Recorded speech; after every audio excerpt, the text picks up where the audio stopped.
अस्सलाम वालेकुम dear students. आज की क्लास में हम सीखने वाले हैं द टॉपिक ऑफ चेस्ट।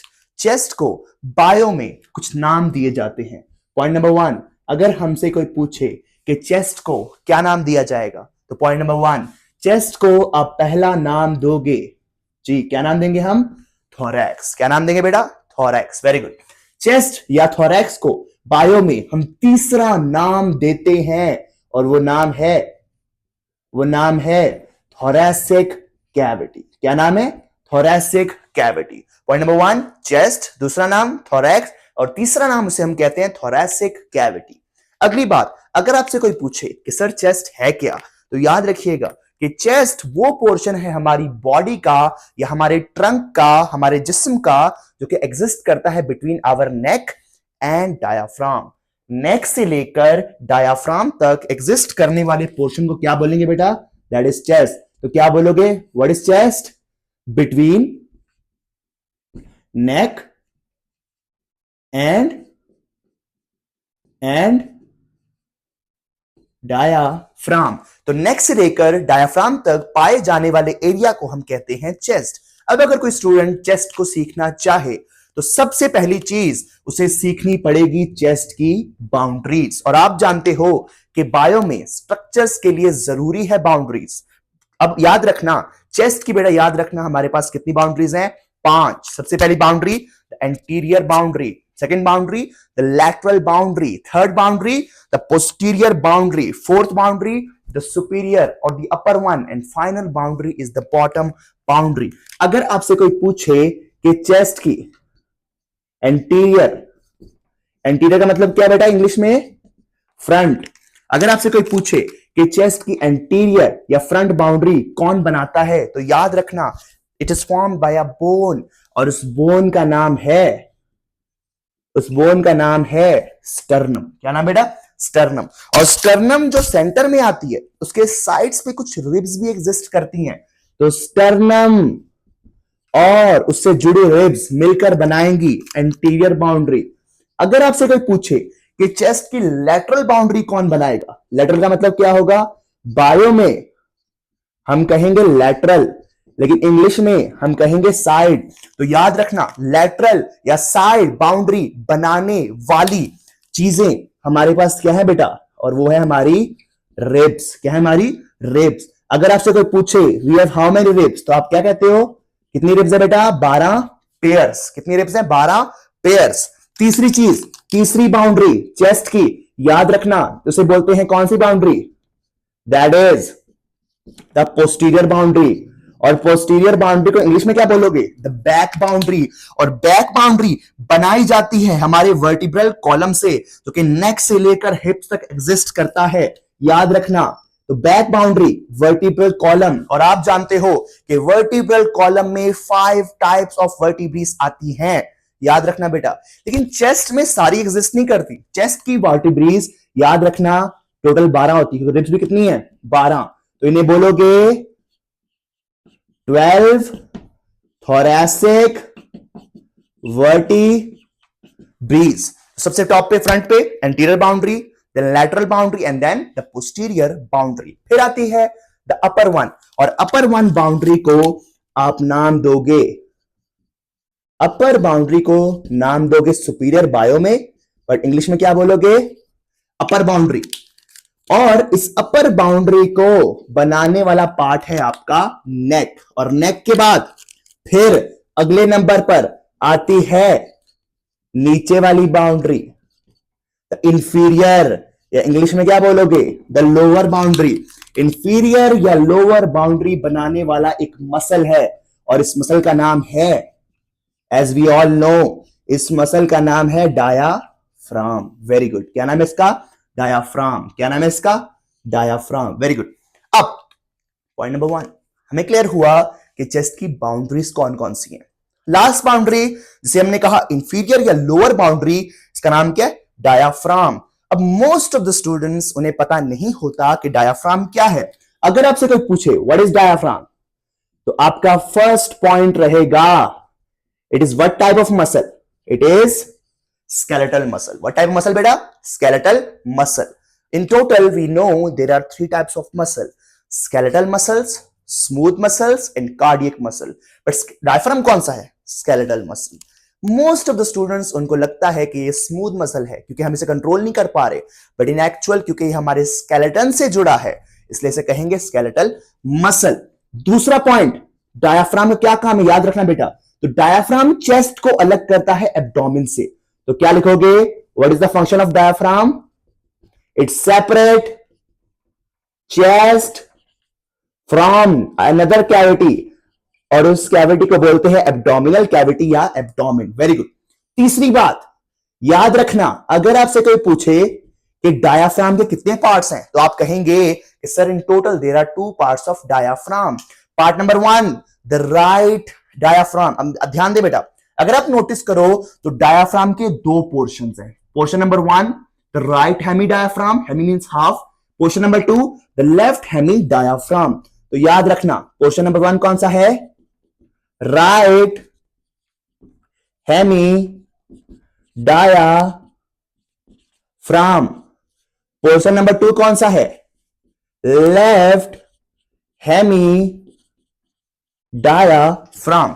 तो राइट हेमी डायाफ्राम और लेफ्ट हेमी डायाफ्राम। तो वेट अ सेकंड बेटा, अगर आप नोटिस करो कि लेफ्ट हेमी डायाफ्राम जरा सा नीचे है और राइट हेमी डायाफ्राम जरा सा ऊपर है। अब बहुत सारे स्टूडेंट्स और टीचर्स वो ये सोचते हैं कि राइट हेमी डायाफ्राम ऊपर है क्योंकि वहां पे लिवर है, जबकि ऐसा नहीं है। याद रखना लेफ्ट हेमी डायाफ्राम नीचे इसलिए है क्योंकि बेटा याद रखना left hemi diaphragm a bit lower, a bit below then right hemi diaphragm, और उसकी रीजन उसके ऊपर पड़ा हुआ एक हैवी ऑर्गन है, इसका नाम क्या बेटा? हार्ट। क्या नाम है? हार्ट। तो हार्ट की रीजन की वजह से आपका लेफ्ट हेमी डायाफ्राम जरा सा नीचे है। So this was the discussion about the boundaries in diaphragm. What is the next thing? That is the parts. याद रखिएगा आपकी पूरी चेस्ट कैविटी को हम 2 पार्ट्स में डिवाइड करते हैं। एक पार्ट वो जो सेंटर में है, आप देख सकते हैं जहां पे सिर्फ हार्ट आ रहा है, ये एरिया, ये सेंटर वाला, इस पार्ट को आप नाम दोगे पार्ट नंबर 1, और पार्ट नंबर 1 को हम नाम देते हैं जी, हम नाम देते हैं मीडियास्टाइनम। क्या नाम देंगे? मीडियास्टाइनम। फिर इस मीडियास्टाइनम के साइड पर हम देख सकते हैं 2 लंग्स पड़े हैं।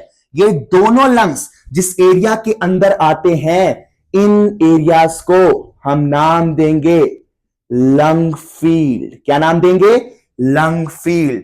तो पार्ट नंबर 1 हम जानते हैं इस पार्ट का नाम है मीडियास्टाइनम, और पार्ट नंबर 2 इस पार्ट का नाम क्या बेटा? Lung field.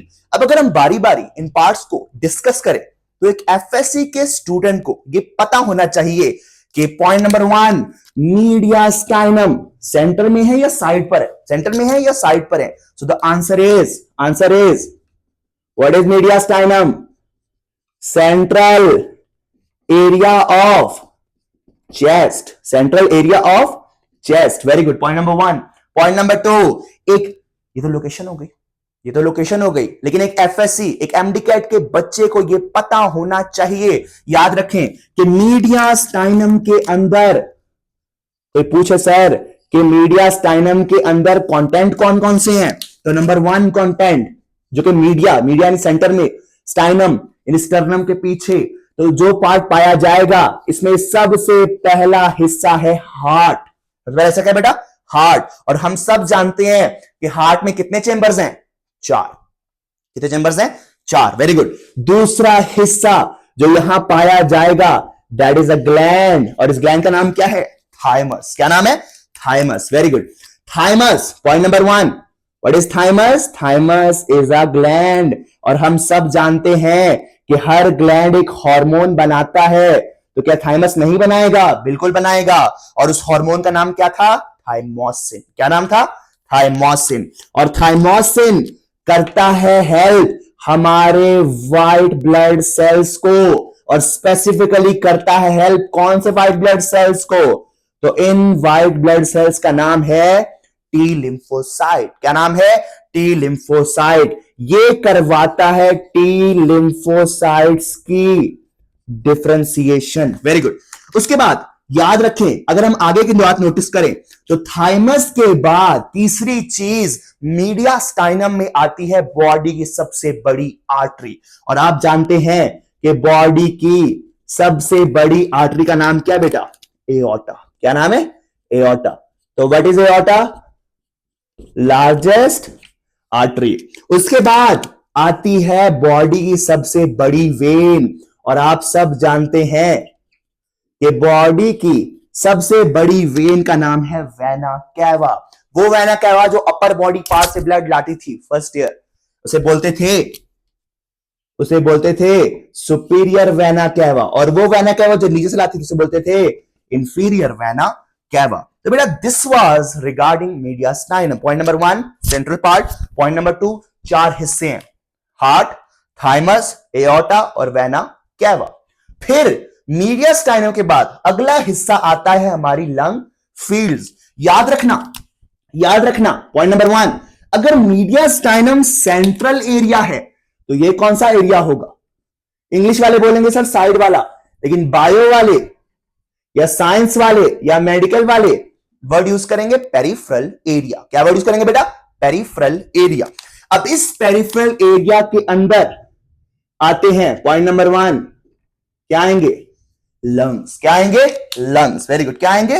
लंग्स। याद रखना, अगर आपसे कोई पूछे कि सर कितने लंग्स होंगे, यानी लंग्स की तादाद क्या होगी, so your answer would be कि sir there are 2 lungs in total.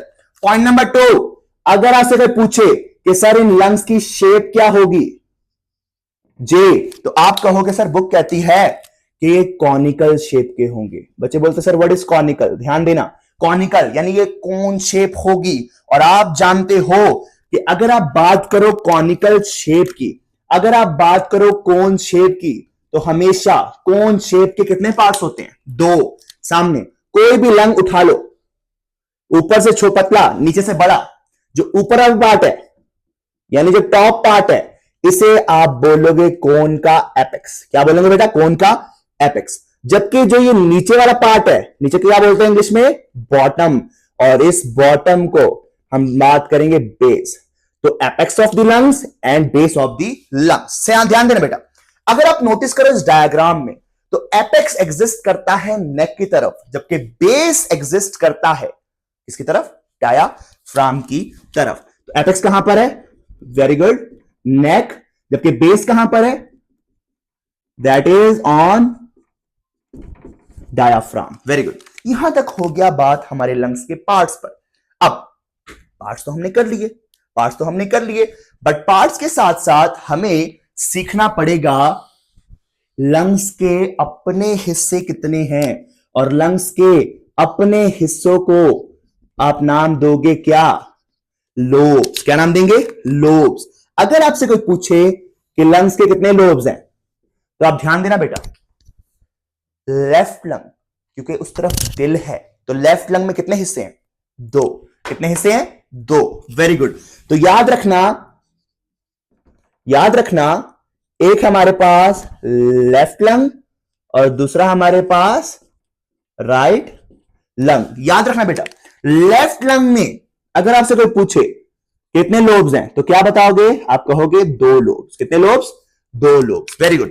अगर आपसे कोई पूछे कि वो 2 लोब्स कौन कौन से हैं, तो पहला लोब उसका नाम है अपर लोब, दूसरा लोब उसका नाम है लोअर लोब। Very good. फिर अगर आपसे कोई पूछे कि बताओ राइट लंग में कितने लोब्स हैं, तो आप क्या आंसर देते हो कि सर कितने लोब्स हैं हमारे पास राइट लंग में? 3। Very good. सबसे पहला द टॉप 1 अपर लोब, फिर मिडल लोब, फिर लोअर लोब। तो याद रखना कितने लोब? अपर लोब, दूसरा मिडल लोब, तीसरा lower lobe. So we have in total how many lobes beta? 3 lobes of right lung and 2 lobes of what? 2 lobes of left lung. याद रखना, अगर आप नोटिस करो तो ये लेफ्ट लंग जो 2 लोब्स में डिवाइड हो रहा है, एक लाइन के जरिए हो रहा है, और इस लाइन का नाम है फिजर। लंग्स के अंदर कुछ लाइनें, कुछ खड्डे होते हैं, और ध्यान देना बेटा, अब आप नोटिस कर सकते हो ये हॉरिजॉन्टल है वर्टिकल है, द आंसर इज दोनों नहीं है, ये है आपका, ये है आपका ऑब्लिक। कैसा बेटा? ऑब्लिक फिजर, ऑब्लिक पाया जा रहा है, डायगोनल पाया जा रहा है। जबकि आप राइट लंग में देखो तो it is divided into 3 lobes, point number 1 by a fissure, और इस फिजर का नाम है horizontal fissure. Point number 2, it is divided into middle and lower lobes by another fissure, और इस फिजर का नाम है ऑब्लिक फिजर। याद रखना बेटा, तो आपके लेफ्ट लंग में एक फिजर है जी, आपके लेफ्ट लंग में एक फिजर है, और इस एक फिजर का नाम है ऑब्लिक फिजर। जबकि आपके राइट लंग में 2 फिजर हैं, एक फिजर का नाम है हॉरिजॉन्टल फिजर, जबकि दूसरे फिजर का नाम है ऑब्लिक फिजर। वेरी गुड, ध्यान देना बेटा। यहां तक तो बात हो गई लोब्स पर, फिजर पर। सबसे पहले हमने बात की व्हाट इज चेस्ट, फिर हमने बात की बाउंड्रीज, फिर हमने बात की parts, then we talked about mediastinum, then we talked about lung fields and lung lobes. What is the next thing? अब अगर आप नोटिस करो तो लेफ्ट लंग राइट लंग के मुकाबले में थोड़ा छोटा है। क्यों? क्योंकि there are 2 lobes and the reason is heart. Reason क्या बेटा? हार्ट। अगर आपसे कोई पूछे कि सर लेफ्ट लंग के 2 लोब्स क्यों हैं, तो आप क्या रीजन देते हो? आप कहते हो सर वहां पे क्या पड़ा हुआ है? हार्ट। हार्ट ने जगह कवर की हुई है। इसलिए अगर हम दोनों लंग्स को मिला दें और एक बलून बना दे, एक कैविटी बना दे, एक स्पेस बना दे, तो आप कहते हो कि क्योंकि राइट लंग में 3 लोब्स हैं, इसलिए टोटल लंग वॉल्यूम का 56% वॉल्यूम, 56% फंक्शन कौन करता है? Right lung. जबकि टोटल लंग वॉल्यूम का, याद रखना, 44% वॉल्यूम किसके पास है? लेफ्ट लंग के पास। तो अगर मैं इनको मिला दूं कितना बन जाएगा? 100। कितना बन जाएगा? 100। तो याद रखना बेटा, 100% वॉल्यूम में से 56% right lung and 44% the left lung. अगली बात, इन लोब्स को हमने फर्दर डिवाइड किया है इन सम अदर पार्ट्स, इन सम अदर पीसेस, और इन सम अदर पार्ट्स या इन सम अदर पीसेस को हम नाम देते हैं लॉब्यूल्स। क्या नाम देंगे बेटा? लॉब्यूल्स। याद रखना, लोब्स को हमने फर्दर डिवाइड किया, लॉब्यूल्स, या बायो में नाम दोगे लॉब्यूल्स या सेगमेंट्स। लॉब्यूल्स या सेगमेंट। याद रखना, याद रखना कि हमेशा हमेशा आपका लेफ्ट लंग, सिंपल सी बात है बेटा, जब लोब्स कम थे तो सेगमेंट्स और लॉब्यूल्स भी क्या होंगे? कम। तो बुक्स कहती हैं कि लेफ्ट लंग में होते हैं 8 से 10 सेगमेंट्स, जबकि बुक्स कहती हैं कि आपके राइट लंग में होते हैं इन टोटल कितने सेगमेंट्स? 10 सेगमेंट। कितने सेगमेंट? 10 सेगमेंट। Very good. यहां तक होगी बात लोब्स पर, लॉब्यूल्स पर, लंग्स पर। One of the very last things, हम ये तो जानते हैं कि बाउंड्रीज में sternum, ribs, vertebral column protection provide करता है, लेकिन जब लंग्स फूलेंगे ड्यूरिंग इंस्पायरेशन, जब लंग्स सुकड़ेंगे ड्यूरिंग एक्सपायरेशन, तो उस दौरान लंग्स अपनी वॉल्स में टकराएंगे नहीं टकराएंगे? यस, टकराएंगे। तो इस टकराने से बचाने के लिए, इसके शॉक से बचने के लिए नेचर ने लंग्स को एक और प्रोटेक्टिव कवरिंग दे दी। याद रखना बेटा, और इस प्रोटेक्टिव कवरिंग का नाम है प्लूरा। क्या नाम है? प्लूरा। क्या नाम है? प्लूरा। Very good. प्लूरा अगर आप नोटिस करो तो 2 लेयर्स में डिवाइड है। एक ये लेयर द ब्लू वन जो कि आपकी चेस्ट वॉल से जुड़ी हुई है, और एक वो लेयर जो लंग्स के साथ जुड़ी हुई है। ध्यान देना बेटा, जो प्लूरा लंग्स के साथ जुड़ी है यानी अंदर वाली, इस प्लूरा को हम नाम देंगे विजरल प्लूरा। क्या नाम देंगे? Visceral pleura. और जो प्लूरा बाहर की तरफ, विजरा मीन बेटा ऑर्गन, यानी ऑर्गन साथ जुड़ी है, जो प्लूरा बाहर की तरफ है यानी आउटर वन, इसे हम नाम देंगे जी, क्या नाम दोगे? वेरी गुड, इसे हम नाम देंगे पैराइटल प्लूरा। तो inner one is visceral pleura, outer one is parietal pleura. लेकिन एक चीज है बेटा, फिजिक्स में एक चीज पढ़ते हैं, whenever two walls strike to each other, slide to each other, तो उन वॉल्स के दरमियान में एक चीज क्रिएट हो सकती है जिसे हम कहते हैं फ्रिक्शन। क्या कहते हैं बेटा? फ्रिक्शन। अब इस फ्रिक्शन को कम करने के लिए नेचर ने इसके दरमियान में बनाया एक स्पेस, और इस स्पेस का नाम है, इस स्पेस या कैविटी का नाम है, सारे बोलो, दैट इज प्लूरल कैविटी। क्या नाम बेटा? Pleural cavity. क्या नाम है इसका? Pleural cavity. Very good. अब अगर आप नोटिस करो तो प्लूरल कैविटी तो एक स्पेस है, याद रखना, एक छोटा सा पतला सा स्पेस है, तो स्पेस के अंदर फ्लूइड होगा नहीं होगा? Very good. अगर आपको याद हो first year pericardium, pericardial cavity, उसमें एक फ्लूइड था, नाम क्या था बेटा? Pericardial fluid. As it is, याद रखना, एज इट इज जी, आपकी पैराइटल और विसरल प्लूरा के अंदर भी सेल्स होंगे। क्या होंगे बेटा? सेल्स होंगे, और इन सेल्स का काम होता है ये फ्लूइड बनाना। ये सेल्स इस फ्लूइड को रिलीज करेंगे, बनाएंगे, जो कि बिल्कुल as it is pericardial fluid की तरह होगा। लेकिन क्योंकि ये प्लूरल कैविटी के अंदर है, तो इस फ्लूइड को नाम दोगे, इस फ्लूइड को नाम दोगे प्लूरल फ्लूइड। क्या नाम देंगे बेटा? Pleural fluid. क्या नाम दोगे? Pleural fluid. Very good. और प्लूरल फ्लूइड का वही काम है जो वहां पे कर रहा था। काम नंबर 1 क्या रिड्यूस करेगा? फ्रिक्शन। काम नंबर 2 शॉक को क्या करेगा? एब्जॉर्ब। तो ये काम करेगा एज शॉक एब्जॉर्बर। काफी आज के लिए, आज की क्लास यहीं पर खत्म करेंगे। अब तक की क्लास में हमने जो जो चीजें पढ़ी बेटा, आपने सबको कवर करना है, पढ़ना है, और जो भी आपके सवालात हों आप जरूर पूछ सकते हो। शुक्रिया।